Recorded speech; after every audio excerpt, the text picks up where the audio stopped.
नमस्कार। बच्चे जो हैं वो कोरे कागज़ की तरह होते हैं। उसमें आप जो लिखना चाहें लिख सकते हैं।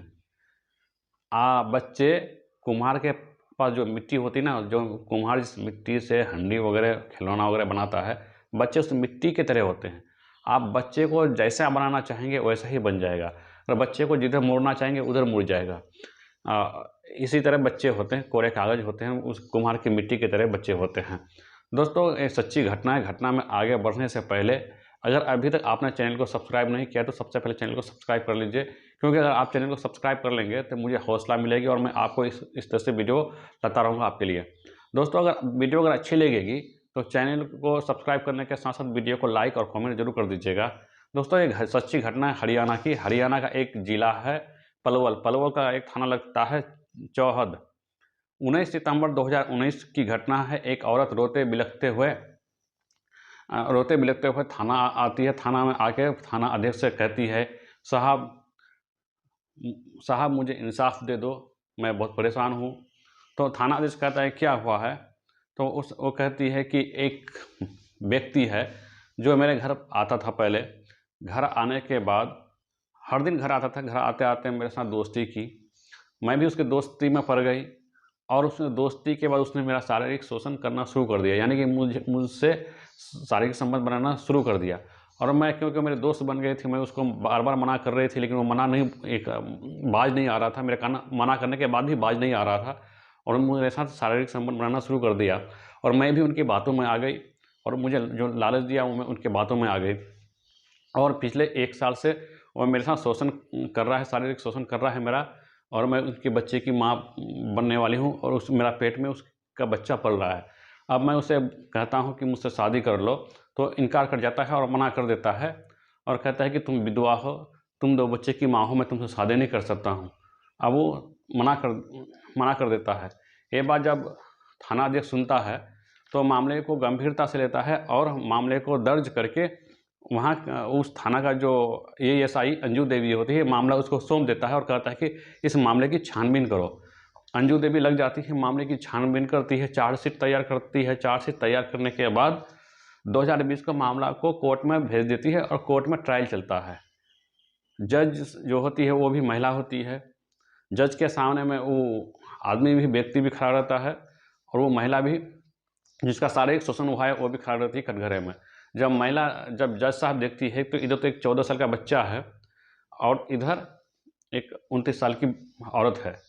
तो जब इसके तरफ से, महिला की तरफ से जब वकील खड़ा होता है, वकील कहता है, साहब ये लड़का, ये 14 साल का लड़का होता है, वो बोलता है इसने इसका शोषण किया और इसके पेट में, इस औरत के पेट में इसी का बच्चा पल रहा है। जब जज साहब भी इस बात को देखकर हैरान हो गए थे, ये बच्चा इस औरत का कैसे मतलब ये कर सकता है।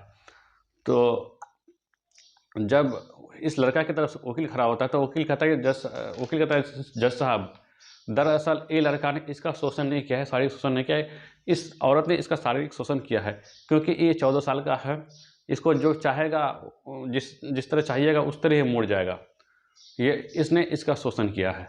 बात वहीं पहुंचती है और इस बच्चे को, यानी कि जज जो फैसला आता है, जो सारे बातों को सुनने के बाद जब जज फैसला सुनाता है तो ये फैसला सुनाता है कि ये लड़का जो इस औरत का शोषण नहीं किया है, ये औरत ने ही इस लड़के का शोषण किया है और लड़के को बाइज्जत बरी कर दी जाती है और औरत को शारीरिक शोषण के संबंध में इनको सजा हो जाती है। महिला, क्योंकि 29 साल का एक विधवा महिला होती है।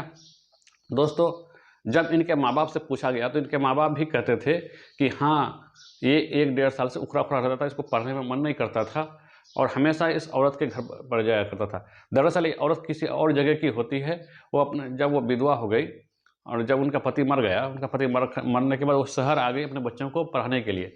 शहर जो आई अपने बच्चों को पढ़ाने के लिए, अच्छे तरबियत के लिए, तो उसी मोहल्ले में ये लड़का रहता था और वहीं से इस औरत की, मतलब उस लड़के से थोड़ी जान पहचान हुई। तो और कभी कभी उसको बोलता था, कभी ये खरीद के ला के दो, कभी वो चीज़ खरीद के ला के दो। अक्सर ये इस तरह से वो लड़के को अपने घर बुलाया करता था किसी न किसी बहाने से। और ये बच्चा भी इसके साथ जो वो होने लगा, शारीरिक संबंध होने लगा, तो ये भी बच्चा पढ़ने उड़ने में मन कम लगने लगा और उखड़ा उखड़ा रहने लगा।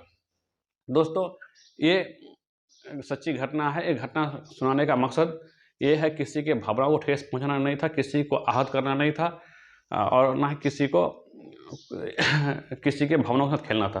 दोस्तों, सिर्फ ये करना था कि जानकारी देना था और आप लोगों को सचेत करना था कि आपका बच्चा क्या कर रहा है, किसके साथ उठता बैठता है।